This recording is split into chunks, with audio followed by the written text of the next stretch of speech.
Jonathan, I've got some homework for you. This is like the class part, no big deal.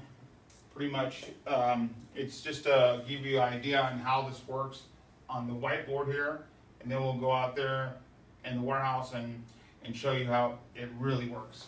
But the specifics is what you need to know. Like, first of all, pallets. Your basic pallet that you're going to want is a 48 by 40, and they're going to be 32 inches wide from the inside of the wood that holds it together, and to like this point here. So the reason for that, I give you that dimension so you won't end up getting the wrong size pallet jack. And this is a pallet jack that's going to be 48 inches from the back of the blade to the tip, because you don't want to go past the pallet, because you'll end up picking up other stuff on the other side. It'll be in the way sometimes. So you want to get a pallet jack that's 27 inches from the outside of the blade to the other outside of the blade. And then 48 inches to go all the way inside the pallet.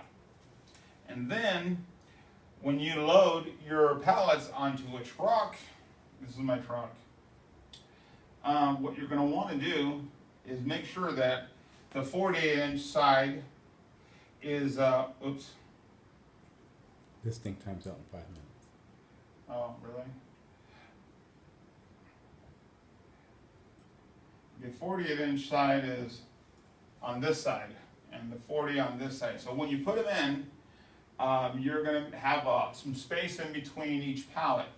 So then that way you can fill it all up, and the 40-inch, you know, it'll just make it easier for you to put it inside anybody's truck. That's what they're going to want anyway. This is the side view of the truck.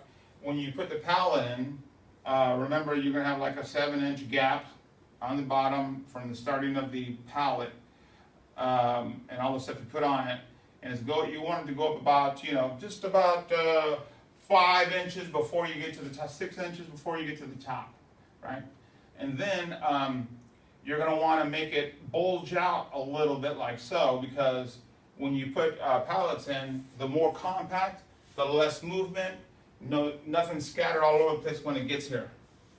And then you put another on the inside and you just keep on going. And then, for now, since you guys are not in a very industrial place, we're going to have to hook you up with the poor man's Gaylord.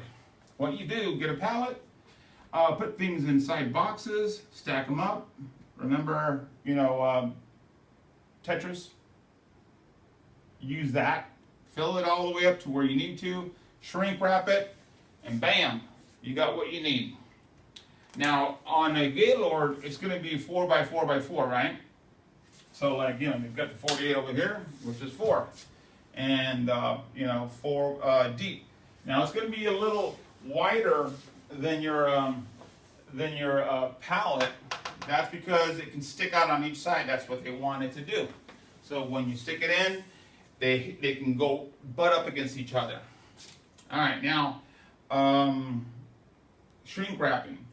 When you shrink wrap, what? 1 minute left. 1 minute left. Okay, when you shrink wrap, you want to start from the bottom and get some of the pallet on that shrink wrap and shrink wrap the whole thing. The reason you want to get that pallet is that you don't want it to slide off, and pretty much that's all on that part. And that's a wrap.